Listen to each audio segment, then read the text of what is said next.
Bom, boa tarde todo mundo.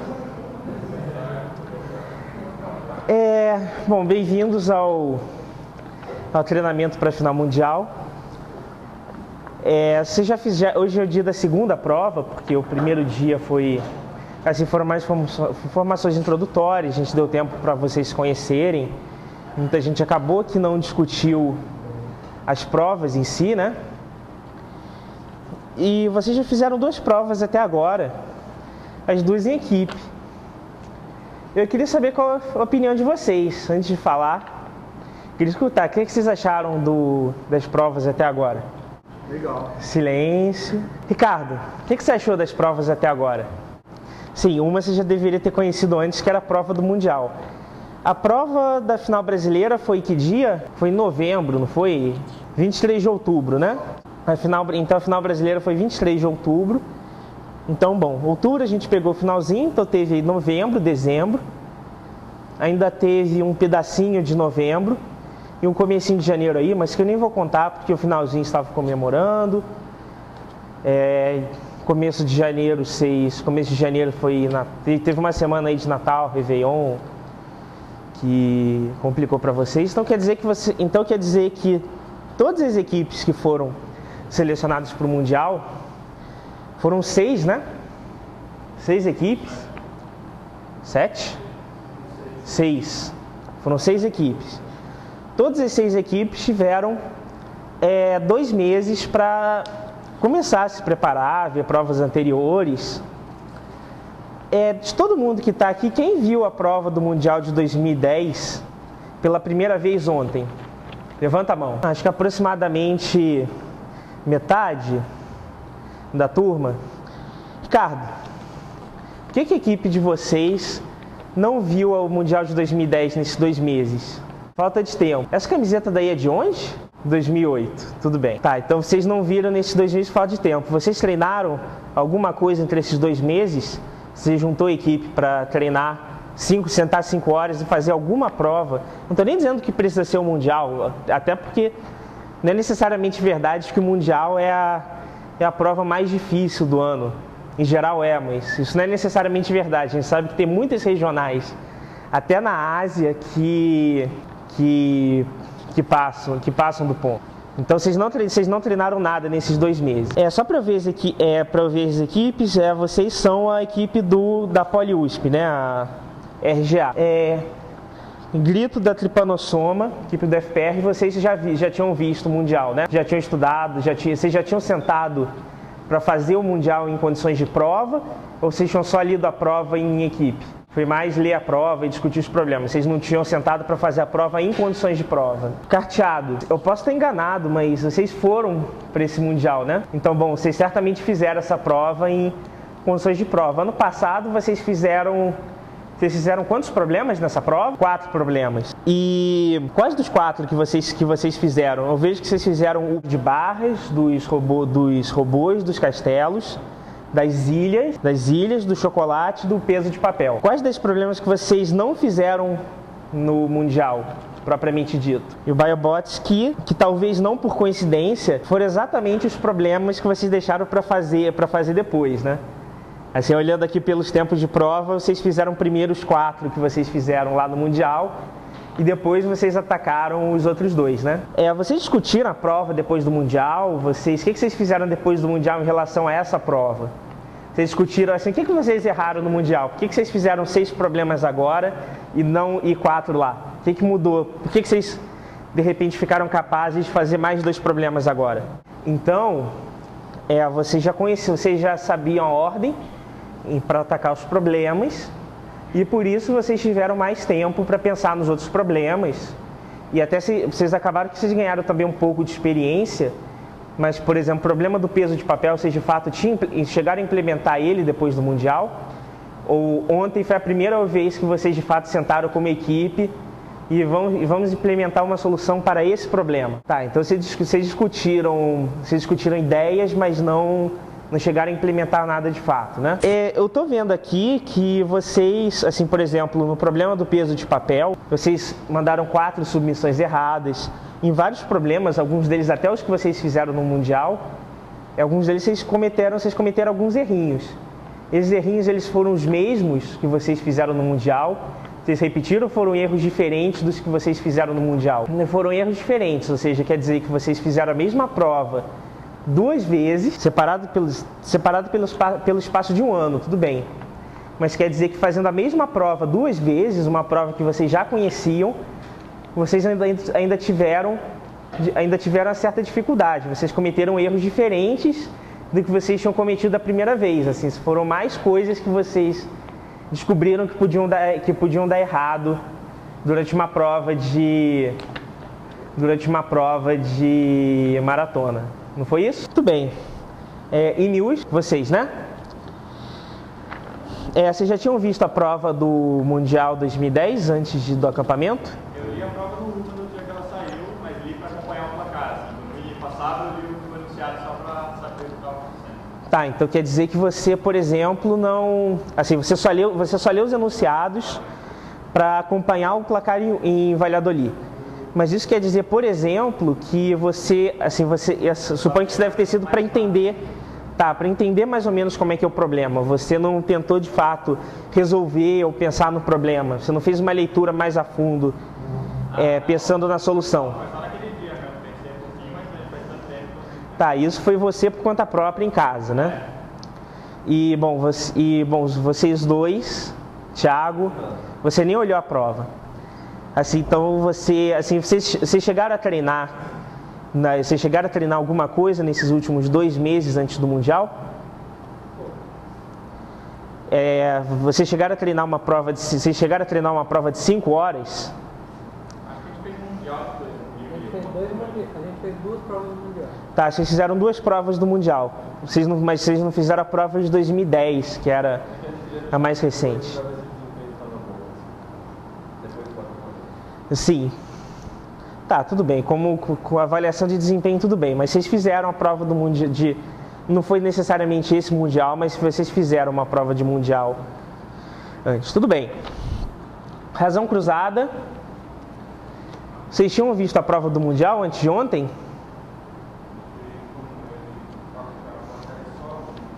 Tá, você leu como se você leu a prova só para entender como eram os problemas, mas vocês em nenhum momento juntaram para tentar resolver ou pelo menos discutir ideias dos problemas que vocês não sabiam. Vocês não atacaram a prova de fato. Tá. Vocês estudaram alguma coisa nesses últimos 2 meses vindo para cá? Vocês chegaram a fazer alguma prova de Mundial nesses últimos 2 meses? Tá. Por que vocês, assim, nas ocasiões que vocês puderam se juntar para treinar, por que vocês não pegaram uma prova do Mundial para fazer? Por que vocês não pegaram uma prova que, pelo menos teoricamente, era a prova que mais se aproxima do que vocês vão encontrar lá no Mundial? Tudo bem, então vocês estudaram provas da Ásia porque o nível muitas vezes é parecido com o nível do Mundial. Tudo bem. Sudo, o FMG. Vocês já tinham visto a prova do Mundial anteontem? Vocês tinham treinado ela em equipe? Já tinha implementado 2 problemas. Isso foi em condições de prova ou... Tá, quer dizer que na realidade Então quer dizer que na realidade vocês melhoraram desde a última... Então quer dizer que vocês melhoraram, né? Porque vocês tinham implementado da última vez, você está me dizendo que da última vez que vocês fizeram 2 problemas, agora vocês fizeram 3. Então vocês já tinham visto a prova. Vocês fizeram o Mundial quando? Foi nesse intervalo de 2 meses. Tudo bem. E como foi a experiência de fazer a mesma prova de novo? Tá, então vocês tiveram um problema com time limit um pouco, mas vocês cometeram os mesmos erros. Você diria que você cometeu os mesmos erros da última vez que você fez a mesma prova, ou dessa vez foram erros diferentes? Vocês lembraram de alguns cortes e esqueceram de outros? Tá, então quer dizer que foram erros diferentes. Bem. Bom, IRGA, acho que é a equipe do Ricardo, já falei. Já que eu estou vendo aqui, vocês não tinham visto essa prova antes, vocês não tinham estudado nada em 2 meses. E, bom, vendo o resultado aqui, se o Mundial tivesse sido ontem, o Mundial de 2010, exatamente a mesma prova, vamos deixar isso bem claro. Foram 5 horas de prova. Assim, se a gente vai falar de condições de prova, faltou o lanchinho, né? A única coisa que faltou para as condições de prova do Mundial foi o lanchinho.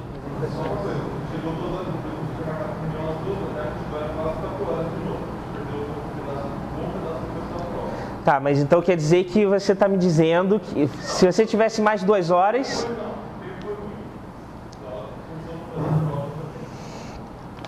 Bom, dado que vocês fizeram... Então quer dizer que vocês tiveram 3 horas de prova. Então vocês fizeram, tá, e porque você teve essa reunião, então você não pôde chegar no horário, tudo bem. Só que nessas 3 horas a equipe de vocês fez 0 problemas. Então quantos problemas você acha que vocês teriam resolvido com mais de 2 horas de prova? Seja honesto.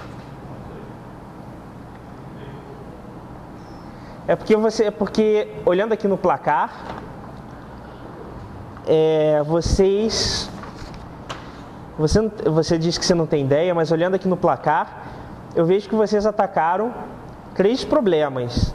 Vocês atacaram o problema do código de barras, atacaram o problema dos robôs no gelo e atacaram os problemas e atacou o problema do chocolate. Mas só para deixar uma coisa clara aqui, não sei o quanto que vocês olharam para o placar durante a prova. Pois é, mas olhando o placar aqui, você disse que você estava olhando com uma certa frequência para ver os problemas mais passados.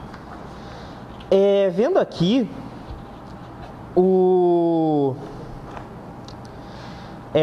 você pode olhar no CrashNice se você quiser.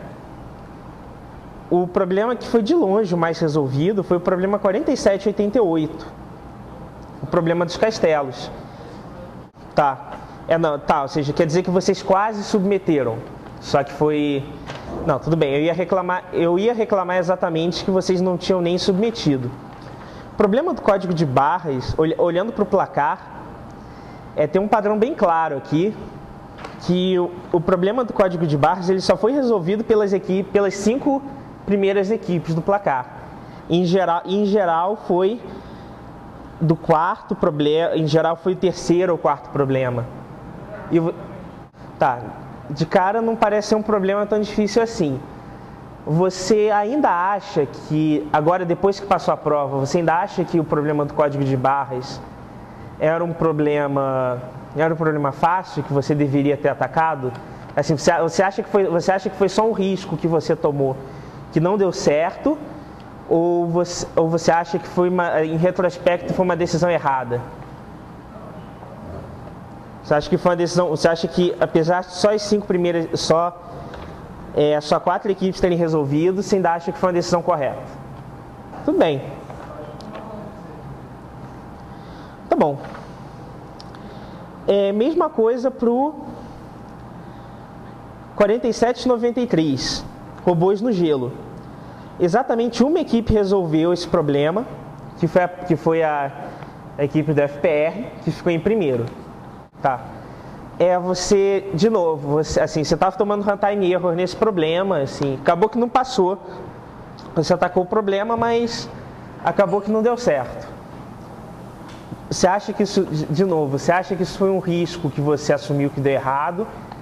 Ou assim, que podia ter dado certo com um pouco mais de sorte? Ou você acha que foi uma decisão errada da equipe?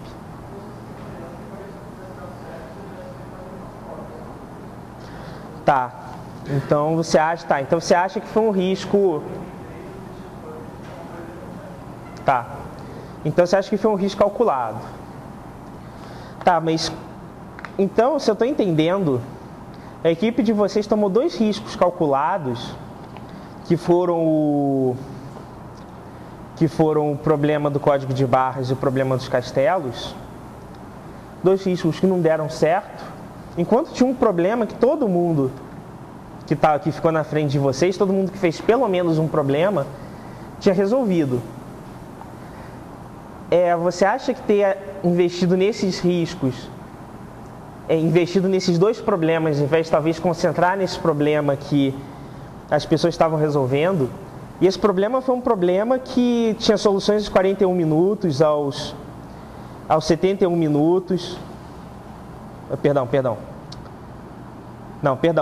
Tinha soluções dos 14 minutos, aos 79, 87, 94, 86, 50.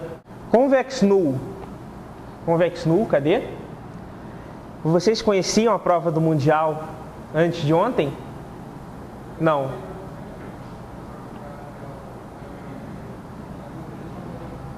Tá, vocês não conheciam a prova, mas vocês resolveram o problema do mapa de nível, né? Assim, vendo aqui, eu vejo que foi claramente no sufoco. Foi com a penalidade antes de 91. Passou sofrido, né? Mas passou. Depois a gente diz... Vocês resolveram o problema do mapa de nível, não foi? Vocês conheciam a prova, conheciam a prova do Mundial antes de ontem? Vocês não tinham visto? Tá, vocês não tinham visto.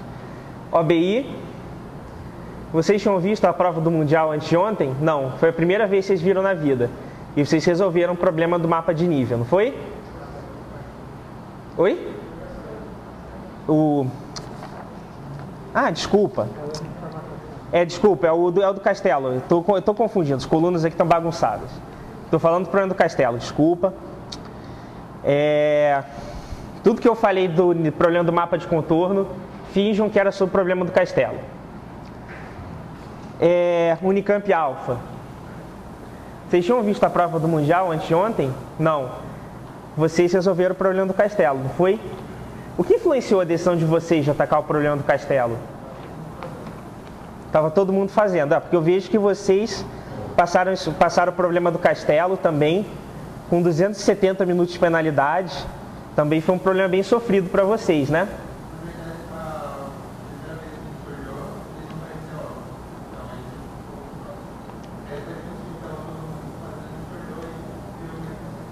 Tá, então vocês olharam, vocês acharam que era um problema difícil, então vocês chutaram para o lado. Mas na hora que ficou óbvio que estava todo mundo fazendo, aí vocês, não, para e pensa, vamos pensar no problema. Foi isso que aconteceu, não foi? E aí vocês dedicaram algum tempo para pensar e o problema passou. Não foi isso que aconteceu? Convex null. Foi isso também que aconteceu com vocês? O que fez vocês atacarem o problema do Castelo? Tipo, vocês bateram o olho nele e disseram, esse é o problema mais fácil da prova? Na verdade, eu acho que o problema mais fácil da prova era o de compressão coordenadas, porque era razoavelmente simples. Só que, eu mandei 5 vezes e eu não faço mais ideia do que tem. Eu olhei o problema em casa e tal, não sei nada. Eu acho que era mais fácil da compressão coordenadas. Mas como a gente estava fazendo, eles iam atacar. Tá. Então, vocês tinham um problema que vocês achavam que era mais fácil, vocês atacaram, só que não deu certo o ataque. Aí vocês viram que estava todo mundo passando, vocês voltaram os recursos para esse problema, certo? Ricardo, o que foi que falhou na equipe que fez vocês atacarem fez você gastarem aparentemente a quantidade de tempo desproporcional em dois problemas que ninguém estava resolvendo e aí faltar tempo para você atacar um problema que estava todo mundo fazendo. Você realmente acha que isso não foi um erro da equipe, que vocês tiveram a estratégia certa? Isso não é necessariamente verdade. Não é necessariamente verdade que a sua conclusão de que houve um erro porque o resultado não foi bom, não é verdade. Assim, é claramente um indício, mas eu acho que todo mundo aqui sabe de casos, assim, isso é especialmente relevante numa situação tipo uma final brasileira ou tipo mundial, em que que o importante é o seguinte: no mundial ganham medalha os 12 primeiros, na brasileira se classificam para o mundial os X primeiros. Em geral você não sabe o valor de X durante a prova, mas existe um valor de X desconhecido que eventualmente a gente fica sabendo depois da prova, que é o que define quem vai para o Mundial e quem não vai. Então, a brasileira é uma grande disputa por posições. E se você está numa situação em que para você ficar entre as 12 primeiras colocações do Mundial, você precisa de mais 2 problemas, e está faltando, por exemplo, 1 hora de prova, eu concordo que normalmente, quando falta 1 hora de prova, é mais ou menos a hora de você juntar em um problema só e focar naquele problema para consertar. Mas numa situação em que está muito clara a disputa entre os 12 primeiros lugares e você precisa de mais 2 problemas ou mais 3 problemas, a única opção que você tem é você arriscar e separar em 2 problemas. Isso é um risco calculado. Pode dar certo? Pode. Pode dar errado? Pode. É muito mais frequente isso dar errado do que dar certo? Por isso que geralmente você junta em um problema só. Mas, por outro lado, como o que você está disputando é a posição, você precisa ficar entre os 12 primeiros para ganhar uma medalha, ou muito próximos dos 12 primeiros, que nesse Mundial de 2010 a distância do 12º e 13º foi tão pequena que o comitê decidiu dar 13 medalhas. Numa situação dessa você precisa se dividir e atacar vários problemas ao mesmo tempo. Então não é necessariamente verdade que um resultado ruim quer dizer que você teve um erro de estratégia. Acho que eu quero saber você acha que foi só azar? Vocês deviam de fato ter atacado o problema dos castelos mais cedo. Vocês perceberam isso no final. Final a gente está falando de quantos minutos aqui? Então no começo vocês até viram que ele estava sendo resolvido. Aí vocês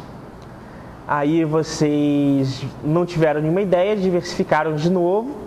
E aí faltando 30 minutos, 20 minutos, vocês voltaram a atacar o problema do castelo. Tá vendo aqui no placar? Tem o problema do castelo, que foi assim, que vocês quase não passaram, que vocês quase conseguiram submeter, mas faltaram alguns minutos ou segundos aí. E tirando isso, vocês têm erros em 3 problemas. Vocês tentaram 3 problemas. Cada um tentou um problema. Os 3 problemas eram... folha errada. Os 3 problemas eram código de barras, 4793 robôs no gelo, 4794 do chocolate.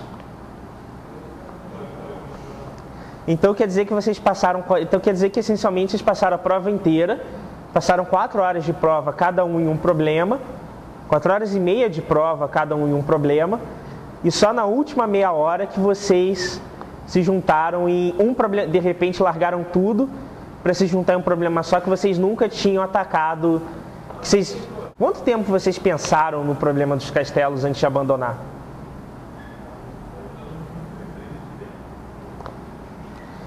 Porque vocês em nenhum momento... Vocês só pararam uma vez durante a prova para perceber que o problema estava sendo muito resolvido. Foi isso? Mas vocês só tentaram atacá-lo uma vez, mesmo depois que vocês viram que todas as equipes...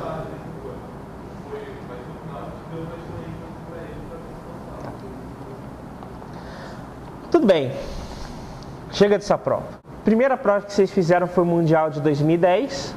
A segunda prova que vocês fizeram hoje foi uma prova que, como vocês devem ter percebido, era uma prova praticamente só de problemas de busca. Que a grande maioria são problemas que você resolve com backtracking, alguns deles você ainda resolve com uma BFS, algum outro tipo de busca, mas são problemas de busca que costumam muito cair no Mundial, certo? Esse tipo de puzzle cai com uma frequência relativamente grande no Mundial. E vendo aqui o resultado, razão cruzada. Vocês resolveram um problema hoje, não foi? Foi o Sudoku. Que, aliás, todo mundo que resolveu pelo menos um problema, resolveu o Sudoku. Assim, acho que existe uma certa unanimidade entre todo mundo que fez a prova hoje que o Sudoku era o problema mais fácil da prova, né? Vocês já tinham implementado um resolvedor de Sudoku antes? Não. Vocês nunca tinham visto vocês nunca tinham pegado uma seletiva ou uma regional ou uma prova que vocês precisassem resolver o Sudoku. Era a seletiva da USP? Como que vocês diriam que é a experiência de vocês com problemas de backtrack? Sudo. Vocês resolveram o Sudoku também. Vocês levaram 212 minutos para fazê-lo, não foi? Inclusive, vocês resolveram dois outros puzzles, dois outros dos problemas que eram problemas de certa forma de busca antes do problema do Sudoku. Vocês já tinham implementado um resolvedor de Sudoku antes?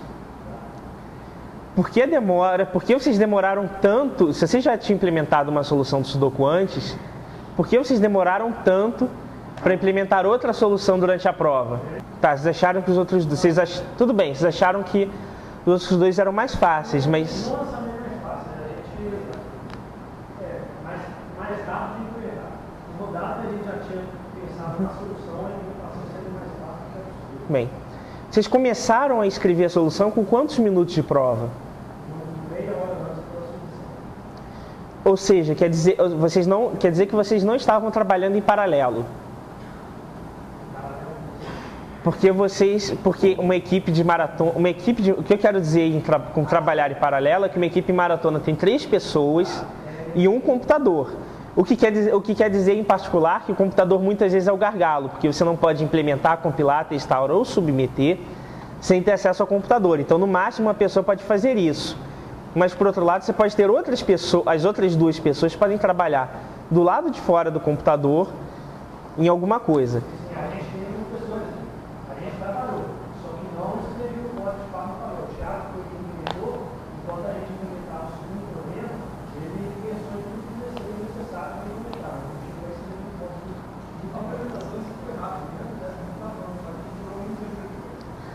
Então vocês trabalharam as ideias fora do computador, mas não o código. Ok. Ita. Vocês resolveram um Sudoku em 112 minutos. Vocês já tinham implementado um resolvedor de Sudoku antes? Já. Por que a solução de vocês demorou 112 minutos, então? Então você ficou com medo de precisar de uma solução mais eficiente, e depois que você via as outras equipes passando com uma certa facilidade, você concluiu que o problema na realidade era que você podia na realidade fazer uma solução mais relaxada, que ela funcionaria. Tudo bem.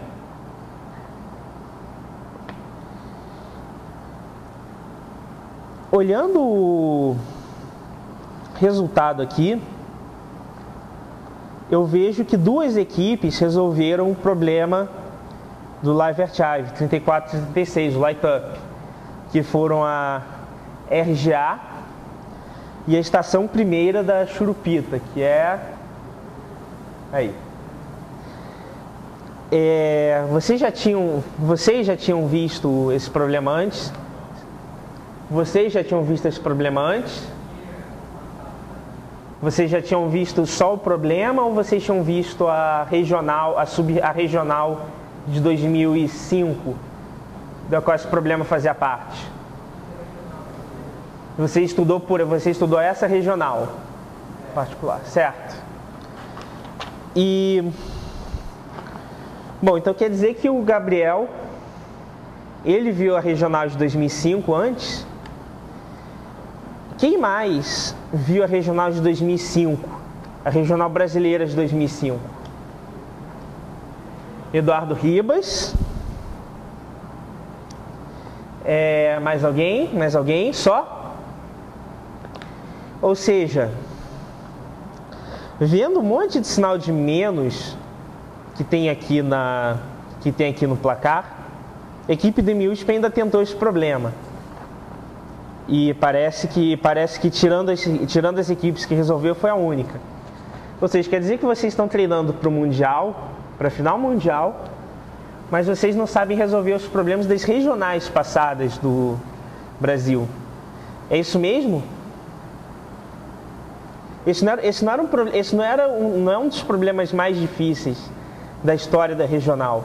Eu suponho que vocês tenham estudado em algum momento para a final brasileira da maratona. Pelo menos vocês que são aqui do Brasil devem ter estudado os problemas das regionais brasileiras.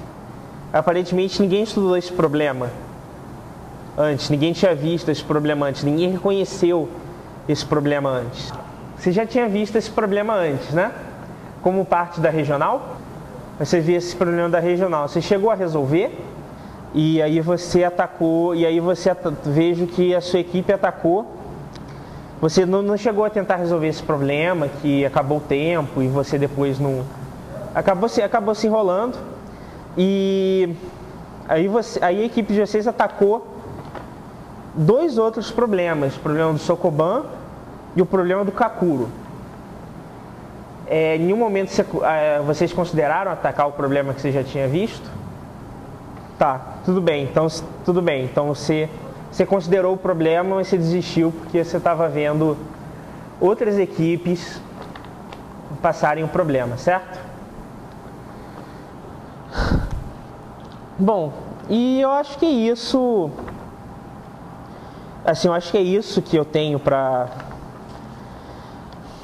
falar do placar dessas duas provas. E assim, eu acho que vários de vocês já tiveram já perceberam alguns dos pontos que eu queria deixar claro para vocês com essas provas. Primeiro é que no caso da final mundial, por exemplo, acho que como o César mesmo mencionou, não quer dizer que você ver uma prova antes, talvez até você discutir as ideias dos problemas antes, não quer dizer necessariamente que você sabe resolver os problemas da prova. A equipe do César resolveu 6 problemas, ao contrário de 4, tudo bem. Mas primeiro, eles cometeram erros diferentes do que eles tinham cometido da primeira vez, erros que eles não tinham cometido da primeira vez, ou seja, erros quase que independentes. E segundo, mesmo no caso dos problemas que eles tinham discutido, eles tiveram uma certa dificuldade para resolver. Mesmo no caso dos problemas que eles já tinham resolvido, já tinham debugado, já tinham submetido, tinham ganhado balão no Mundial, eles ainda assim ontem tomaram time limit, tomaram WA, eles erraram os problemas que eles já tinham acertado. Qual é a primeira lição disso? Não é porque você pensou no problema e teve a ideia, não é porque você implementou e resolveu o problema que quer dizer que você sabe fazer isso de novo numa situação de prova. E um ponto importante: por que a gente está tendo esse treinamento aqui? Qual é a esperança da gente aqui no treinamento? A esperança é que a gente vai mostrar para vocês um monte de problemas, de um monte de assuntos diferentes, e vocês vão ver ideias nesses problemas, pensando neles, e vocês vão implementar esses problemas, vão resolver, e daí vocês vão tirar ideias, vão ganhar experiência. Só que a diferença entre o amador e o profissional é que o amador, ele tenta uma determinada tarefa, ele tenta um determinado problema até ele acertar. É o que alguns de vocês estão fazendo aqui. O profissional, ele pega um problema e resolve o problema até ele não conseguir mais errar. E é isso que falta. O que falta é a gente chegar no Mundial com equipes que vão chegar lá, vão implementar um problema, talvez até demorar um pouco mais para projetar o problema no papel, para poder fazer a implementação com um pouco mais de cuidado, escrever um pouco mais de código, mas são implementações que vão ser submetidas e vão passar. E daí você vai pular para o próximo problema. Porque senão o que vai acontecer com vocês foi o que aconteceu com a equipe do Ricardo, por exemplo, ontem. Que atacou 3 problemas que não eram problemas impossíveis de serem resolvidos, e nisso eu concordo certamente com o julgamento de vocês, que vocês só atacaram problemas que foram eventualmente resolvidos por alguma equipe. Assim, então, nesse sentido de escolher problemas que podem ser resolvidos, eu acho que vocês não cometeram nenhum erro. E se eles tivessem passado, eu tenho certeza que vocês teriam ido muito melhor. Não necessariamente pelo problema extra, mas vocês teriam liberado tempo para pensar nos outros problemas da prova. Então, o ponto é que vocês têm que saber implementar um problema minimizando a chance de cometer o erro, encontrar padrões nos problemas que vocês possam identificar e usar isso como uma linha geral para melhorar a capacidade de vocês de resolver problemas. Tá certo? Um fato que ajuda é você saber identificar os problemas mais fáceis primeiro. E eles não são necessariamente os problemas que você acha que são os mais fáceis. Só porque um problema ele é o mais fácil da prova, não quer dizer que você não precisa pensar nele.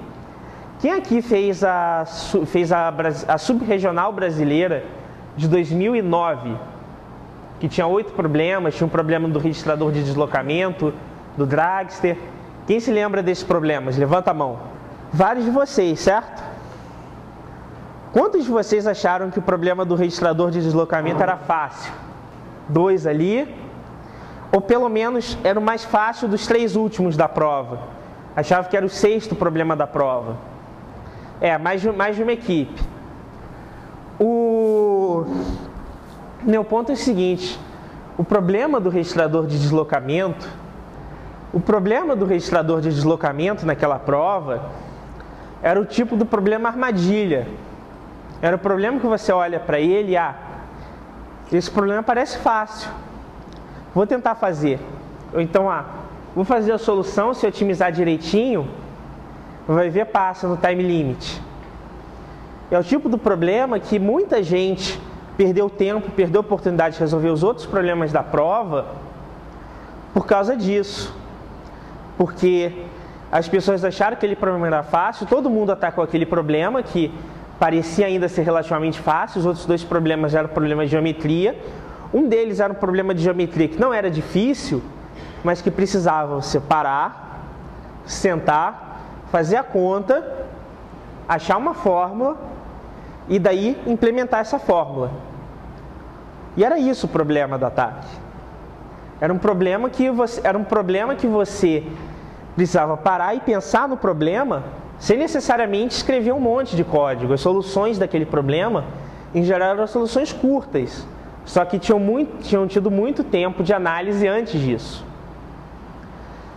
E eu acho que a equipe de vocês foi vítima disso na prova de ontem. Vocês pegaram pelo menos 2 problemas que pareciam fáceis, e mesmo o do chocolate é um problema que é questionável se ele é uma armadilha ou não, e atacaram eles, ignoraram um problema que era muito mais fácil, que era o do castelo, que vocês tinham que parar, pensar e resolver. Eu acho que o ponto importante é o seguinte: quantas horas de máquina você tem durante uma prova de maratona? 5. Você tem 5 horas em que você pode usar o computador, certo? Você tem 5 horas de computador durante a prova. Quantas horas homem você tem durante a prova? 15. Você tem 15 horas homem e 5 horas máquina. Conclusão: o que você não pode desperdiçar? Horas homem ou horas máquina? Horas máquina, tá certo? Você só tem 5. Horas homem você pode gastar, que você tem 15, tá certo?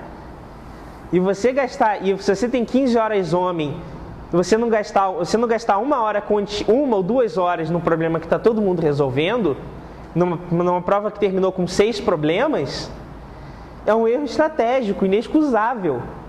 Então, o ponto é esse, vocês têm que primeiro ler a prova inteira, vocês têm que organizar a prova de forma que vocês leiam a prova inteira, entendam a prova inteira, eventualmente todos os membros da prova conheçam os problemas, e quando está claro que um problema não é difícil, porque ele está subindo o placar, você tem que botar uma pessoa para pensar naquele problema o tempo que for necessário.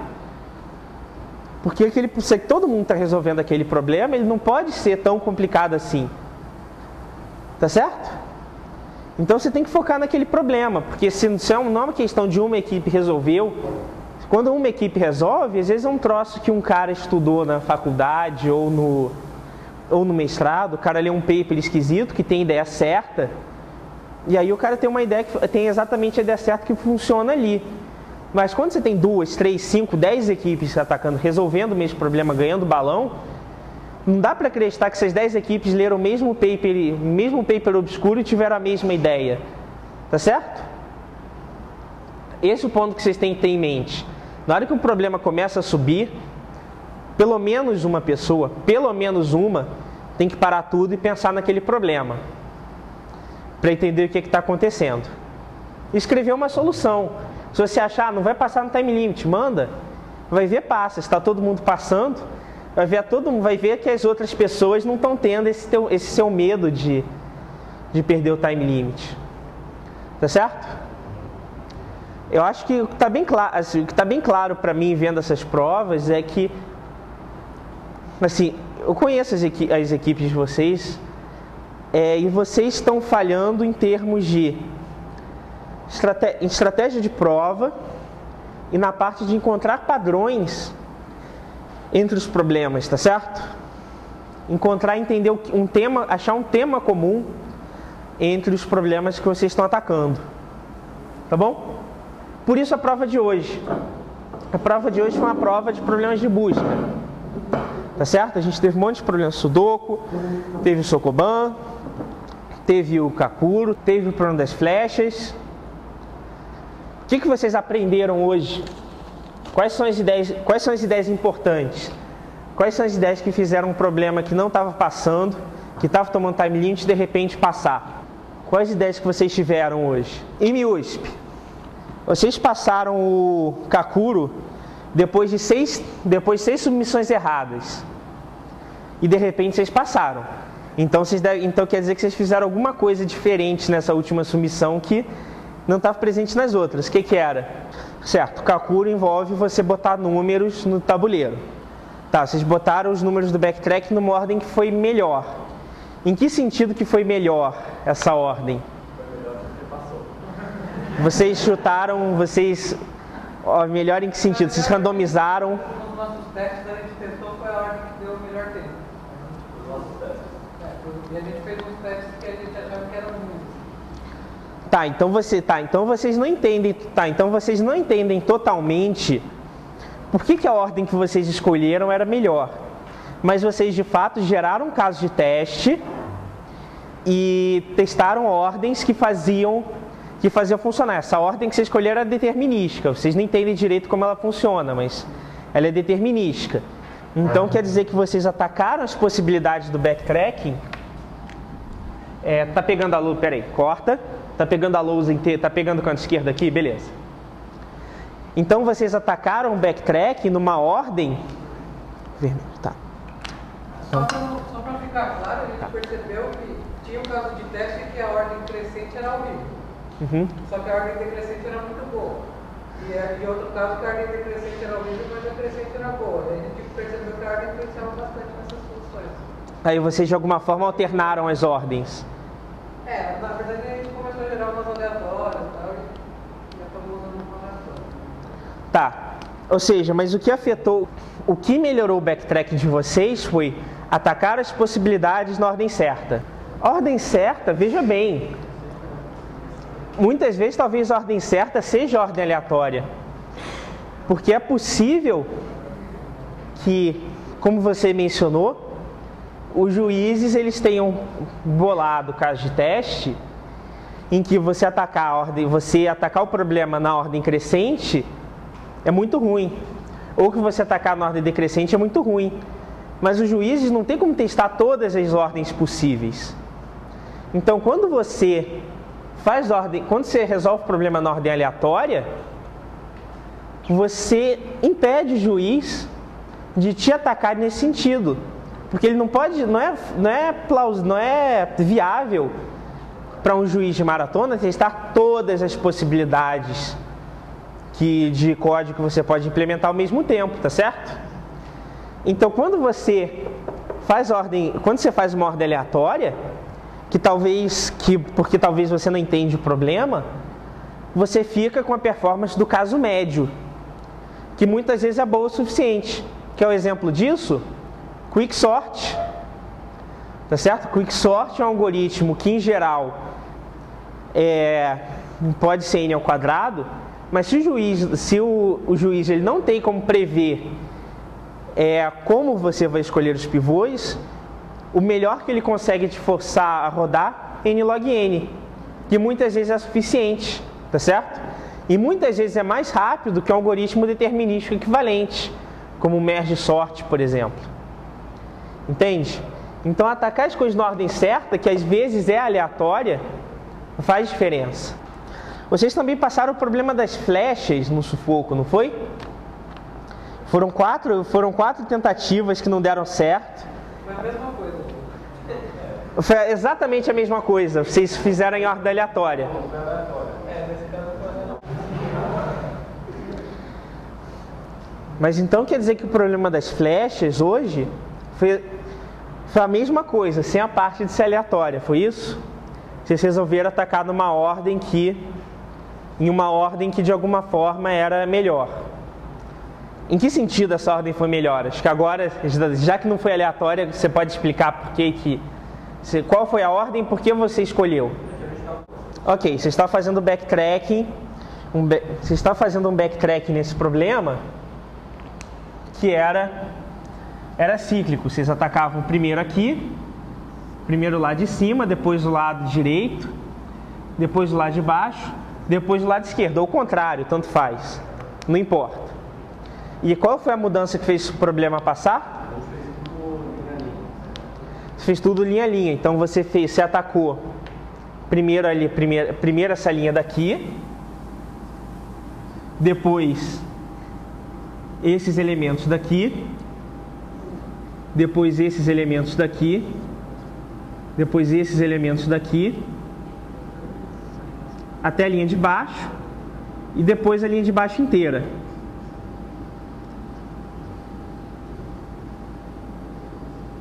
Certo? Foi isso, não foi? Ops, caiu. Eu não sei se vocês repararam. O que você está fazendo nessa ordem? O que vocês começaram a fazer aqui foi... A diferença foi que vocês começaram a atacar esses elementos próximos do canto mais cedo. Certo? Qual a diferença desses elementos próximos dos cantos para um elemento que fica no meio da borda da tabela? Tem menos possibilidades, tá certo? Se tem menos possibilidades, quer dizer que se eu estou fazendo uma solução via backtracking, isso quer dizer que eu reduzo o quanto que o meu backtracking abre, tá certo? Eu reduzo o número de chamadas recursivas diretas do meu backtracking, certo? O ponto, na realidade, a mágica que acontece aqui é que você reduziu o branching factor. O que é o branching factor? Quando você tem uma busca via backtracking, o que você está fazendo é explorando o espaço de possibilidades, tá certo? Você tem aqui um estado possível, tá certo? Onde eu decidi algumas setas estão definidas para um lado ou para o outro, algumas ainda estão em aberto, estão em branco, ou então no caso do Sudoku, eu já coloquei alguns números lá, que são alguns dos números iniciais dos números iniciais, e e alguns estão em branco ainda, ou então no Kakuro eu coloquei já alguns dos números nas posições, então já determinei algumas das somas e outras não, certo?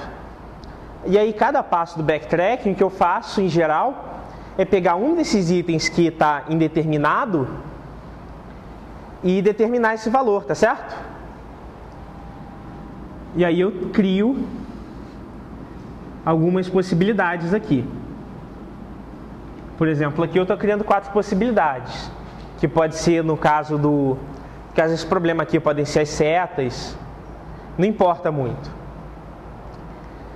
E aí depois cada uma dessas possibilidades vai expandir mais um pouco, tá certo? Possivelmente outras 4 possibilidades, tá bom? E assim sucessivamente. Agora, você sempre tem maneiras diferentes de implementar a solução de um problema desse tipo. Você poderia, por exemplo, ao invés de olhar para as setas como os objetos que você está atacando, você pode olhar para os números. Um número, por exemplo, no caso do problema das flechas, um número 5, ele precisa de 5 flechas apontando para ele. Ele pode potencialmente ter até 8 lugares que podem apontar para ele. Então você gera todas as combinações de 5 setas dessas 8 que podem apontar para ele.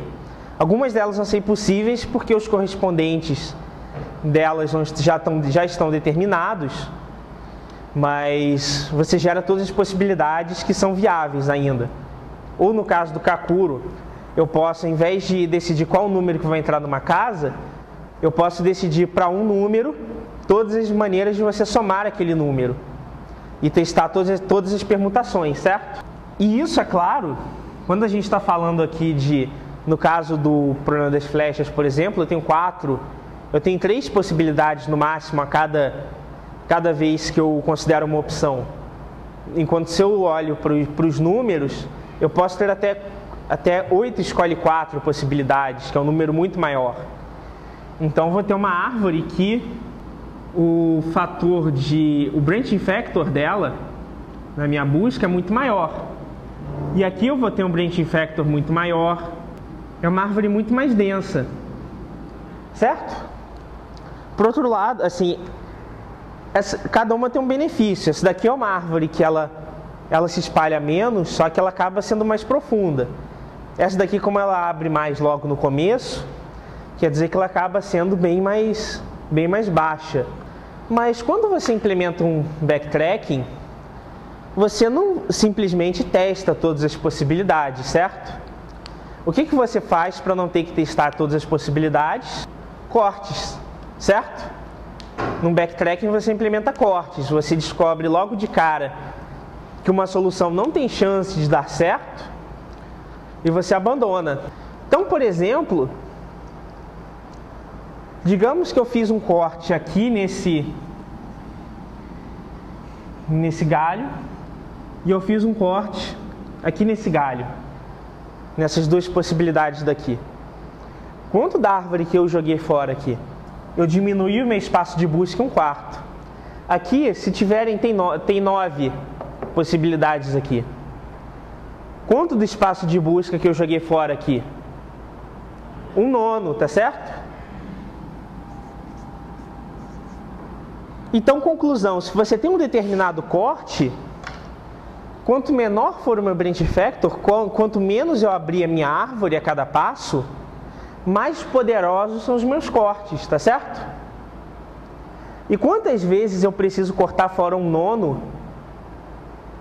para poder ter o meu corte ter a mesma eficiência desse corte daqui?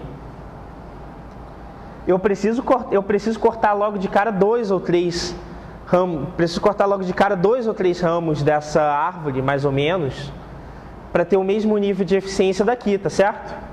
Eu preciso de um corte aqui, nesse caso, que seja 2 vezes mais poderoso. Isso é muito difícil de conseguir. Então, por isso, reduzir o branch factor, primeiro, que deixa a sua solução mais fácil de implementar, e segundo, que aumenta a potência dos seus cortes. E isso me leva ao terceiro ponto que eu quero que vocês tenham em mente com a prova de hoje, fazer o máximo possível de cortes. Pegando o problema, vamos falar do problema mais fácil de hoje, o Sudoku. Quais os cortes que a gente pode implementar? Quais os cortes? Não pode repetir, a gente não pode ter um número repetido, a gente não pode ter um número repetido em nenhuma linha, nenhuma coluna e nenhum subquadrado, certo? Então quer dizer que em qualquer momento que eu faça isso, eu posso abortar imediatamente a busca, certo? Outro corte que eu posso fazer, qual o corte do bloco?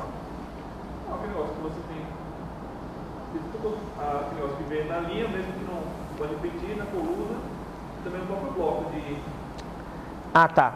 Não, sim, você não pode repetir na linha, na coluna, nem no bloco, sim, só que esses três no fundo acabam sendo o mesmo corte. Mas tem um corte que acaba não sendo imediatamente considerado por isso daí, que é o seguinte: se você bota um número que destrói todas as possibilidades de você preencher um determinado quadrado, você pode imediatamente abandonar a busca. Porque se esse quadrado for um dos últimos que você está considerando, vai ser impossível para sempre preencher esse quadrado. Tá certo? Então eu posso parar a busca na hora. Mas tem um jeito mais fácil de implementar esse corte, que você não precisa testar isso explicitamente, ou olhar para esse tipo de restrição. A gente vai estar fazendo o máximo possível de cortes. O branching factor, no caso do Sudoku, é no máximo 9, na prática é menos, mas não tem muito que você pode fazer aqui. É muito natural você implementar a solução testando botar um número em cada casa. Qual dessas três regras que a gente ainda não considerou para o Sudoku? A primeira, certo? Que é atacar as possibilidades na ordem certa. Eu tenho um Sudoku. Eu tenho os 81 quadrados, alguns deles já estão preenchidos. Por qual deles que eu começo? O que tiver mais restrições, tá certo? Inclusive, se você pegar uma revistinha de Sudoku, pelo menos nos problemas mais fáceis, em geral, você vai ter vários quadrados que só tem uma possibilidade, tá certo? Depois que você gera a lista de possibilidades para cada quadrado, sobra só, para vários quadrados, e sobra só uma possibilidade. Começa por eles. Eles não têm que pensar, o branch factor é 1. Eu só escrevo o número e pronto. Tá bom? E depois que eu faço isso, eu atualizo as restrições e boto... Droga. Depois que eu faço isso, eu boto as restrições, e isso talvez crie outros quadrados que só tem uma possibilidade, tá certo? E talvez eu faça isso até o final. Dependendo do Sudoku, eu posso resolver o Sudoku em tempo linear, que é só o tempo de ver quais quadrados tem só uma possibilidade, tá certo? Então, a ordem certa, no caso do Sudoku, é o número de possibilidades. Como que eu faço isso de um ponto de vista computacional? E se eu quero saber sempre quem tem menos possibilidades, eu preciso de que estrutura? Uma heap, tá certo? Eu crio uma heap com as coordenadas de cada quadrado que ainda está vazio e mantenho para cada quadrado a lista dos números que podem entrar ali e a quantidade de números que podem entrar ali. E toda vez que eu escrever ou apagar um número, eu atualizo essas listas. Tá certo? Na hora que adiciono um número, é fácil. Eu pego todo mundo que está na mesma linha, na mesma coluna ou no mesmo bloco e tiro a possibilidade daquele número que eu acabei de colocar. Como que eu faço na hora que eu apago um número? Não é necessariamente verdade que é só eu liberar aquele número, certo? Porque eu posso ter um Sudoku onde eu tenho um 4 na linha, um 4 na coluna, e se eu apago o 4 na linha, o 4 da coluna continua proibindo um 4 de entrar aqui, tá certo? Então o que eu faço é que para cada quadrado eu mantenho uma contagem de quantos números daquele tipo fazem parte da linha, coluna ou bloco. Se esse número for 0, é sinal de que eu não posso, é sinal de que eu posso colocar aquele determinado dígito no quadrado que eu quero. E aí na hora de adicionar eu apenas somo 1 nessa contagem, na hora de tirar eu apenas tiro 1 dessa contagem. Se tem um 4 na linha que eu apago, esse contador diminui de 3 para 2 e continua tudo bem, tá certo? E aí vale isso daqui, tá bom? Light up, por exemplo, quero reduzir o branch factor, então qual vai ser a minha decisão a cada passo da DFS? Ou eu boto uma lâmpada, ou eu não boto uma lâmpada, certo? E quais os cortes que eu posso fazer? Se eu tenho que iluminar todas as casas, a partir de um certo ponto é impossível iluminar uma casa, né? Se eu tenho um tabuleiro, se eu tenho um tabuleiro e eu tenho um determinado quadrado aqui, eu preciso de uma lâmpada em alguma das células da mesma linha ou em alguma das células da mesma coluna, enquanto eu não chegar em uma obstrução. Então quer dizer que se eu chego nessa célula daqui e eu não botei uma lâmpada ainda, e essa célula continua sem iluminar, esquece, desiste, já acabou. Tá certo? E a mesma coisa para os quadrados numerados. Se eu tenho um 3 no tabuleiro aqui, eu só vou saber se esse 3 de fato foi satisfeito depois que se eu estiver fazendo, por exemplo, nessa ordem daqui, eu só fico sabendo se ele foi satisfeito depois que eu preencher esse quadrado daqui, tá certo? Antes disso até eu posso descobrir, porque se eu não botar uma lâmpada aqui e não botar uma lâmpada aqui, já é impossível de completar, tá certo? Mas o último lugar onde tem certeza disso é aqui embaixo. Então o que eu posso fazer? Para cada quadrado do tabuleiro, ou vazio ou parede, eu crio uma lista de restrições, tá certo? Eu crio uma lista de restrições dizendo, quando eu chegar no quadrado X, verifique o quadrado Y. Eu coloco isso tudo num vetor indexado por X, um vetor de listas, com os valores de Y, e toda vez que eu tomar uma decisão sobre o quadrado X, eu verifico Y, tá certo? Eu verifico se Y foi satisfeito ou não, tá bom? Só que para fazer isso eu preciso de um conceito de último. Então aqui, infelizmente, é um contexto onde não dá tanto para usar aquela primeira restrição. Eu posso, por exemplo, fazer uma permutação aleatória dos quadrados do tabuleiro, e aí para cada restrição desse tipo daqui, cada quadrado vai ter um número, vai ter um índice completamente diferente, e aí eu pego o maior índice para botar na lista de restrições, tá certo? Ou seja, no quadrado de maior x, eu verifico se o y foi iluminado, ou se o número correspondente ao y foi satisfeito, certo? E aí eu evito que um juiz bole um caso de teste que vai me quebrar completamente, porque para isso ele precisa praticamente adivinhar o que o meu gerador de números aleatórios fez com a ordem dos números dos índices dos quadrados aqui. Tem uma classe de problemas que por um acaso eu não botei nessa prova aqui, que são problemas de coloração de grafos, tá certo? Mas problemas de coloração de grafos, eles também se beneficiam dessa estratégia daqui, pelo mesmo motivo do Sudoku. Você quer pintar um grafo, você começa pelo vértice que tem menos possibilidades para as cores, tá certo? Manter uma lista das cores possíveis para cada vértice, ou mais precisamente a lista de quantas cores são vizinhas a cada vértice, e uma heap com os vértices ordenados pelo número de cores diferentes vizinhas daquele vértice. E você sempre ataca os vértices com o menor número de possibilidades, porque se uma pintura for forçar um monte de pinturas e eu chegar logo a uma solução, ou chegar logo à conclusão que ali dentro não tem uma solução, isso me economiza um tempo violento. Eu não gasto praticamente tempo nenhum, gasto tempo linear no número de vértices que eu estou explorando. N log N, tecnicamente, se você contar heap. Mas eu rodo isso muito rápido, não é exponencial, é praticamente linear. Então, para coloração de grafos também, essas 3 estratégias daqui são muito importantes.